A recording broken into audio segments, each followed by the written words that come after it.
আমি পবিত্র কোরআনের 15 নম্বর পারা সূরা বনী ইসরাঈলের প্রথম আয়াতে কারিমা আপনাদের সামনে তেলাওয়াত করেছি। রাসূল করিম সাল্লাল্লাহু আলাইহি ওয়াসাল্লামকে আল্লাহ পাক রব্বুল আলামিন সব থেকে বড় দুইটা মুজিজা দান করেছেন। বলেন, সব থেকে বড় দুইটা মুজিজা দান করেছেন। তার একটা হলো পবিত্র কোরআন। পবিত্র কোরআন এটা এমনই একটা মুজিজা, আল্লাহ পাক রব্বুল আলামিন পবিত্র কোরআন নামক এই কিতাব আল্লাহর রাসূলকে মুজিজা হিসেবে দান করেছেন। মুজিজা শব্দের অর্থ অলৌকিক, যেটা শুধুমাত্র নবীদের দ্বারাই সংঘটিত হয়। এটাকে কি বলা হয়? মুজিজা, যার অর্থ অলৌকিক। নবী ছাড়া যদি অন্য কোন মানুষের দ্বারা এই মুজিজা সংঘটিত হয় তখন সেটাকে কারামত বলা হয়। তখন সেটাকে কি বলা হয়? কারামত। তা পবিত্র কোরআন এমনই একটা মুজিজা আল্লাহ পাক রাসূলকে দান করলেন। দান করার পর বললেন, ইন্না নাহনু নাযালনা যিকরা ওয়া ইন্না লাহু লাহাফিজুন। নবী, আমি আপনাকে কোরআন নামক মুজিজা দান করেছি, দিলাম, এবং কিয়ামত পর্যন্ত এর সংরক্ষণের দায়িত্ব আমি আল্লাহ নিজ হাতে নিয়ে নিলাম। কিয়ামত পর্যন্ত কেউ কোনোদিন কোনো রদ বদল করতে পারবে না, ইসপার উসপার করতে,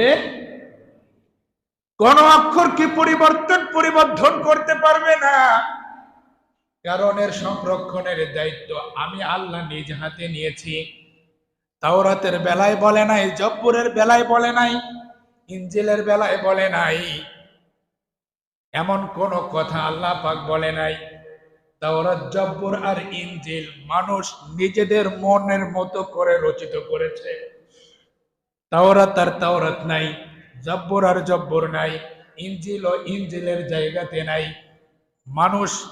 মানুষের সুবিধার্থে যেটা হয় সেটা বসায়, মানুষের কষ্টের ভিতরে যেটা পড়ে সেটাকে বাদ দিয়ে ফেলেছে। সেটা তাওরাত, জব্বুর, ইনজিল সংরক্ষিত নাই, কিন্তু আল্লাহ পাক রাসূলকে এমন মুজিজা দান করলেন, বললেন কিয়ামত পর্যন্ত এর সংরক্ষণ করব। সুবহানাল্লাহ বলবেন না? সূরা বনী ইসরাঈলের ভিতর আল্লাহ পাক বলেন, কুল্লাইন জিতামাতিল ইনসু ওয়াল জিন্নু আলা আইয়াতু বিমিসলি হাযাল কুরআন ওয়ালাউ কানা বা'দুহুম লিবা'দিন যাহিরা। কুল, নবী আপনি বলেন, ইনি জিতামাতিল ইনসু ওয়াল জিন্নু, গোটা পৃথিবীর জমিনের সব জিন আর মানুষ একত্রিত হয়ে, এক জায়গায় হয়ে, কুল্লাইনি জিতামাতিল ইনসু ওয়াল জিন্নু আলা আইয়াতু বিমিসলি হাযাল কুরআন, দুনিয়ার সব জিন আর দুনিয়ার সব মানুষ একত্রিত হয়ে যদি প্রচেষ্টা চালায়, আপনি তাদেরকে বলে দেন কোরআনের মতো করে একটা সূরা যেন তারা বানায় নিয়ে আসে। ওয়ালাউ কানা বা'দুহুম লিবা'দিন যাহিরা, কোরআনের মতো একটা সূরা যেন তারা বানায় নিয়ে আসে। আল্লাহ পাক রব্বুল আলামিন আরেক জায়গায় চ্যালেঞ্জ করলেন, আমি ইয়াকুলুনা আফতারা সূরা হুদ, আমি ইয়াকুলুনা আফতারা, কুল ফাতু বিআশরি সুওয়ারিন মিথলিহি মুফতারায়াতিন ওয়াদউ মান ইসতাতা'তুম মিন দুনিল্লাহি ইন কুনতুম সাদিকিন। আমি ইয়াকুলুনা আফতারা, নবী কাফেররা আপনাকে বলে আপনি নাকি কোরআন নিজে নিজে বানিয়ে মানুষের কাছে বলতে থাকেন। আপনি তাদেরকে চ্যালেঞ্জ করুন, প্রথমে বলল সূরা বনী ইসরাঈলের ভিতরে এই কোরআনের মতো একটা সূরা যেন তারা বানিয়ে নিয়ে আসে। এখানে আল্লাহ পাক চ্যালেঞ্জ করতেছেন 12 এবং 13 নম্বর আয়াত সূরা হুদ। আমি ইয়াকুলুনা ইফতারা কুল ফাতু বিআশরি সুওয়ারিন মিসলিহি মুফতারায়াতি ওয়াদউ মান ইসতাতাতুম মিন দুনিল্লাহ। নবী আপনি তাদেরকে বলে দেন তারা যেন পবিত্র কোরআনের 10টা সূরার মতো করে 10টা সূরা বানায় নিয়ে আসে। কয়টা সূরা? 10টা সূরা বানিয়ে নিয়ে আসে। ওয়াদউ মান ইসতাতাতুম মিন দুনিল্লাহ, আর আল্লাহর কোন সাহায্য ছাড়া, আল্লাহর কোন সাহায্য ছাড়া কোন সাহায্যকারী যেন যদি থাকে, আল্লাহ সাহায্যকারী ছাড়া তাদের কোন সাহায্যকারী যদি থাকে, সকলেই মিলে যদি প্রচেষ্টা করে আর যদি তারা সত্যবাদী হয়, তাহলে কোরআনের 10টা সূরার মতো 10টা সূরা তারা যেন বানিয়ে নিয়ে আসে। এখানেও আল্লাহ পাক চ্যালেঞ্জ করলেন। এরপর আল্লাহ পাক সূরা বাকারার 23 নম্বর আয়াত, وَإِن كُنتُمْ فِي رَيْبٍ مِّمَّا نَزَّلْنَا عَلَى عَبْدِنَا فَأْتُوا بِسُورَةٍ مِّن مِّثْلِهِ وَادْعُوا شُهَدَاءَكُم مِّن دُونِ اللَّهِ إِن كُنتُمْ صَادِقِينَ। নবী তাদেরকে বলে দেন وَإِن كُنتُمْ فِي رَيْبٍ مِّمَّا نَزَّلْنَا, যদি তোমাদের এটা সন্দেহ হয় যে এই কোরআন আল্লাহ পাক আসমান থেকে নাজিল করেছেন, এই ব্যাপারে যদি তোমাদের সন্দেহ হয়, ফাতু বিসূরাতিন মিন মিসলিহি, তাহলে কোরআনের ছোট্ট একটা সূরার নাই একটা সূরা তোমরা বানাও, একটা সূরা বানিয়ে আমার কাছে নিয়ে আসো। ওয়াদউ শুহাদাকুম মিন দুনিল্লাহ, আর আল্লাহ ছাড়া কোন সাক্ষ্য দানকারী যদি তোমরা পাও, আল্লাহ ছাড়া কোন সাক্ষ্য দানকারী যদি তোমরা পাও, তাহলে ছোট্ট একটা সূরা নাই একটা সূরা তোমরা বানাই নিয়ে আসো। ইন কুনতুম সাদিকিন, যদি তোমরা সত্যবাদী হও। এটা গেল 23 নম্বর আয়াত। এইবার আল্লাহ পাক 24 নম্বর আয়াতে বলেন ফাইল্লাম তাফআলু, তোমরা পারবে না, ওয়ালান তাফআলু, কখনোই পারবে না, তোমরা পারো না। আল্লাহ অ্যাডভান্স চ্যালেঞ্জ দিলেন ফাইল্লাম তাফআলু, তোমরা পারবে না, ওয়ালান তাফআলু, কখনোই পারবে না, কিয়ামত পর্যন্ত পারবে না। ফাত্তাকুন নারাল্লাতি, সুতরাং নবীর পিছনে না লাইগা ফাত্তাকুন নারাল্লাতি, জাহান্নামের আগুনকে ভয় করো। ওয়াকুদুহান নাসু ওয়াল হিজারা, যেই জাহান্নামের ইন্ধন হবে মানুষ আর পাথর, যেই জাহান্নামের প্রজ্বলিত হবে, যেই জাহান্নামকে জ্বালানো হবে পাথর দিয়ে, ওই পাথর দিয়ে জ্বালানোর পর মানুষ পড়বে, মানুষই পড়বে, মানুষই লাকড়ি হিসাবে ব্যবহৃত হবে। ওই জাহান্নামকে ভয় করো। কিয়ামত পর্যন্ত কেউ পারে না আর পারবেও না। প্রথমে আল্লাহ চ্যালেঞ্জ করলেন কোরআনের মতো একটা কোরআন বানানোর জন্য, চ্যালেঞ্জে মানুষ হেরে গেল। দ্বিতীয় চ্যালেঞ্জ করলেন আমি ইয়াকুলুনা ইফতারা কুল ফাতু বিআশরি সুওয়ারিন মিসলিহি, 10টা সূরার নাই 10টা সূরা বানায় আনো, এতেও ফেল গেল।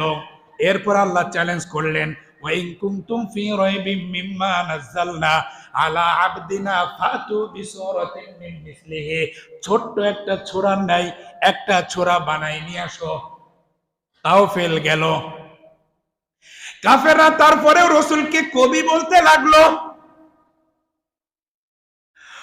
লাগলো মা হুয়া বিকাউলি শাঈর, নবী কবি হয়ে গেছেন, নাইলে এত সুন্দর সুন্দর কবিতা কোথায় পাই। আমার আল্লাহ এর জবাব দিলেন সূরা ইয়াসিনের ভিতরে ওয়ামা আল্লামনাহু শি'রা মা ইয়ানবাগি লা, আমি আমার নবীকে কবিতা শিখাই নাই, আর কবিত্ব আমার নবীর জন্য শোভনীয় নয়। এটা কোনো কবিতা নয়। আমি আমার নবীকে কবিতা শিখাই নাই, কবিত্ব আমার নবীর জন্য শোভনীয় নয়। ওমা আল্লামনাহু শি'রা ওমা ইয়ানবাগি লা। আমি আমার নবীকে কবিতা শিখাই নাই, কবিত্ব আমার নবীর জন্য শোভনীয় নয়। কবি আর নবী আকাশ পাতাল ব্যবধান। কবি আর নবী, কবিরা সাধারণত আবেগ প্রবণ হন। কি হন? আবেগ প্রবণ হন। তারা কবিতার মাধ্যমে লেগামহীন ঘোড়ার পৃষ্ঠে সওয়ার হয়ে দ্বীপান্তরের মাঠ দিয়ে উদ্দেশ্যে রওনা হতে পারেন। কবিরা কোনোদিন তার লেখার মাধ্যমে দেশ জয় করতে পারে না। নবীরা আবেগ প্রবণ হয় না। নবীরা মানুষকে কোরআন দিয়ে দেশ জয় করেন, মানুষের মন জয় করেন। ঠিক না? কবিরা কেমন আবেগ প্রবণ হন, এই ব্যাপারে আমাদের জাতীয় কবি নজরুল ইসলাম, তার প্রিয়তমার নাম ছিল কি? এসরানী। হ্যাঁ, প্রিয়তমার নামে গান উৎসর্গ করলেন। মোর প্রিয়া হবে এসরানী, দেব খোপায় তারার ফুল। যদিও উনি পাই না এসরানীকে। আচ্ছা বলেন তো, সত্যি যদি এসরানীকে উনি ওনার প্রিয়তমা হিসেবে পাইতেন, তাহলে তারা খসায়ে ফুল বানায় তার কপালে, তার খোপায় পরাইতে পারতেন? পারতেন? একই সাথে কবি নজরুল লিখেছেন, আমার প্রিয়তমার লাল গালে একটা কালো তিল আছে, এই তিলটা যদি আমি লাভ করতে পারি, তাহলে জ্যোৎস্নার রং আর রংধনুর রং, জ্যোৎস্নার রং আর রংধনুর রং দুটোকে মিলিয়ে আলতা বানিয়ে পায়ে পরিয়ে দিতাম। আচ্ছা বলেন তো, যদি সত্যি তিনি এই লাল গালের কালো তিলটা অর্জন করতে পারত, তাহলে রংধনুর রং আর জ্যোৎস্নার রং মিলাইয়া আলতা বানায় পায়ে পরাইতে পারতো? এক্ষেত্রে আমি আর একজন কবির কথা বলবো, পারস্যের নাম করা কবি হাফিজ। পারস্যের নাম করা কবি ছিলেন। তিনি তিনার প্রিয়তমার নামে একটা গান উৎসর্গ করলেন, যে আমার প্রিয়তমার গালের ডান পাশে একটা কালো তিল আছে, এই তিলটা যদি আমি লাভ করতে পারি, তাহলে সামারকান্দ ও বুখারা, সামারকান্দ এবং বুখারার মতো রাজত্ব আমি বিলিয়ে দিতে পারবো, বিলিয়ে দেব। ওই সময় সামারকান্দ এবং বুখারার রাজা ছিল তৈমুর লং। তৈমুর লং গানটা হইতে হইতে হইতে হইতে তৈমুর লং এর কান পর্যন্ত পৌঁছে গেছে, বেটা কফিজ ধরে নিয়ে আয়, তোর প্রিয়তমার নামে তুই কচু গাছের সাথে গলায় ধরে নিয়ে মর, তুই আমার রাজত্ব বিলাই দেওয়ার মতো দুঃসাহস করিস কিভাবে?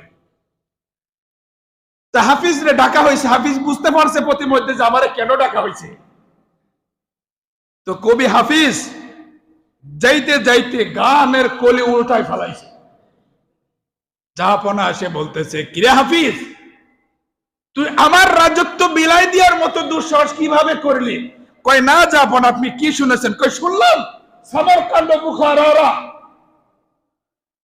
তো কবি হাফিজ বলতেছে, আপনি ভুল শুনছেন, আমার গানের কলিটা হলো সামারকান্দ ও খুরমারা। কি? সামারকান্দ ও খুরমারা। 10 কেজি খেজুর আর 10 কেজি খুরমা মিলাই দিবার পারি, আমি এটা কইছি। সামারকান্দ ও খুরমারা, আমি 10 কেজি খেজুর আর 10 কেজি খুরমা মিলাই দিবার পারি। এভাবে রসুলকে বলতে লাগলেন। আল্লাহ পাক রসুলকে বললেন, একটা ছোরা দিয়ে দেন ওদের কাছে, একটা ছোরা দিয়ে দেন। রসুল সূরায়ে কাউসার, ছোট্ট একটা ছোরা, ওই যে ফাতু বিসূরাতিন মিন মিসলিহি, সূরা কাউসার, আরবের বড় বড় পণ্ডিতদের কাছে দিয়ে দিয়েছেন। এই সূরার নাই, তোমরা তো বলতেছো আমি কবি হয়েছি, আমি গণক হয়েছি, এটা আমার রচিত, তাহলে তোমরাও তো বানাইতে পারবে। আমার এই ছোট্ট একটা ছোরার মতো একটা ছোরা তোমরা বানায় নিয়ে আসো। কাফেরদের সব বড় বড় পণ্ডিত আরবের মদিনার সব বড় বড় পণ্ডিত মুহাম্মাদের কাছে সাল্লাল্লাহু আলাইহি ওয়াসাল্লামের কাছে হার মানবে না। তারা এই ছোরার নেই ছোরা বানাইতে বসলো। ইন্না আতাইনাকাল কাউসার ফাসাল্লি লিরাব্বিকা ওয়ানহার ইন্না শানিয়াকা হুয়াল আবতার। এই ছোরার নেই একটা ছোরা বানাইতে গবেষণা করার জন্য বসলো, কিভাবে বানানো যায়। ভাইজান, একদিন যায়, 2 দিন যায়, 1 সপ্তাহ যায়, 1 মাস যায়, বানাইতে পারে না। আগে মিলাইলে পরে মেলে না, পরে মিলাইলে আগে মেলে না, আগে পরে মিলাইলে মাঝখানে মেলে না। এমনই একটা ছোরা। ভাইজান, শুধু আরবি শব্দ লিখলে হবে, অর্থের সাথে মিল থাকা লাগবে না? হ্যাঁ, শব্দ বাই শব্দ মিল থাকা লাগবে না? মিলাইতে পারে না। যেহেতু মিলাইতে পারে না, এইবার কাফেরদের বড় বড় পণ্ডিত তারা সকলে মিলে এসে রাসূলকে বলতেছেন, ওগো নবীজি, আমরা 1 দিন নয়, 2 দিন নয়, 1 মাস নয়, 2 মাস নয়, 6 মাস ধরে প্রচেষ্টা করার পর এই ছোট্ট একটা ছোরার ন্যায় একটা ছোরা তো দূরের কথা, একটা আয়াতও আমরা বানাইতে পারলাম না। তো যেহেতু আমরা বানাইতে পারলাম না, কিয়ামত পর্যন্ত কোন পণ্ডিত এর সমকক্ষ একটা ছোরা বানাইতে পারবে না। আমরাও খালি হাতে যাব না, যেহেতু আমরা বানাইতে পারলাম না, তবে একটা শব্দ মিলাই আনছি, ইন্না আতাইনাকাল কাউসার লাইসা হাযা কালামুল বাশার। যেহেতু আমরা বানাইতে পারলাম না, স্বীকৃতি দিয়ে গেলাম, ইন্না আতাইনাকাল কাউসার লাইসা হাযা কালামুল বাশার। এইটা সাধারণ কোন কালাম নয়, সাধারণ কোন কথা নয়, সাধারণ কোন বাক্য নয়। আমরা যেহেতু পারলাম না, স্বীকৃতি দিয়ে গেলাম, কিয়ামত পর্যন্ত কোন মানুষ বানাইতে পারবে না। এমন একটা মুজিজা, রাসূলের মুজিজা সম্পর্কে এই কথাগুলো আপনাদের সামনে তুলে ধরা হলো।